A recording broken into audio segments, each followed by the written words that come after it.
أعوذ بالله من الشيطان الرجيم بسم الله الرحمن الرحيم जी अस्सलाम वालेकुम जी शाह साहब, मैं अली रिजवान आरफ बोल रहा, तहसील शाहकोट, ज़िला ननकाना।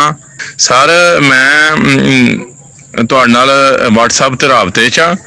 मेरी वालदा की उम्र 60 साल है। नुसरत इकबाल मेरी वालदा का नाम है।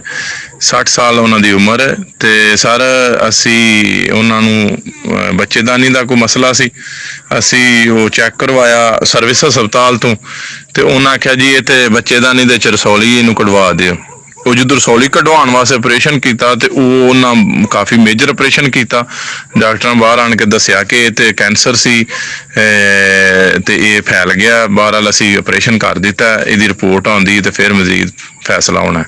सारो रिपोर्ट आई तो रिपोर्ट तो बहुत सीरीयस कैंसर से असी अनमोल चले गए। अनमोल गए तो उन्हें आख्या तो चौथे स्टेज पर पहुँच गया, इसका कोई हल नहीं है, लेकिन कोशिश करने चलो तुसी कीमो लगवाओ। वो सारा असा कीमो एक लगवाई तो वालदा मेरी अगे बहुत कमजोर सन। वो कीमो तो इस तरह जिस तरह जान ही निकल चली। वो फिर इस दौरान ही साडा फिर राबता हो गया मेरे भाई का तुहाडे नाल व्हाट्सएप ते। उन्हें मैनू दसिया सारा असा फिर बूटी शुरू कर दी। एक कीमो असा होर मजीद लवाई। जो वो दूसरी कीमो लवाई तो मेरी वालदा ने आख्या बेटा मैं उंज ही फिर दुनिया तो टुर जाना मैं, तू मैनू तीसरी कीमो ना लवाई, मेरे को तो बर्दाश्त नहीं हो सकती।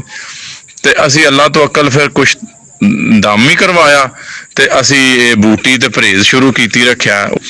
असा फिर वो तुहाडा नाल कैप्सूल जिहड़ा सन वो कराची तो मंगा ले सन, अक्सीरे कैंसर वगैरह असी वो भी दिते ने। अलहमदुलिल्लाह अलहमदुलिल्लाह साडी रिपोर्ट ठीक आई है। असी फिर एक ना उन्हें साडी वालदा ने वड्डी आंत कट के तो बाहर निकाली सी, वो स्टोमो बैग लाया सी। वो सारा सा हुण ऑपरेशन करवाया जे, वो साडा स्टोमो बैग भी उतर गया।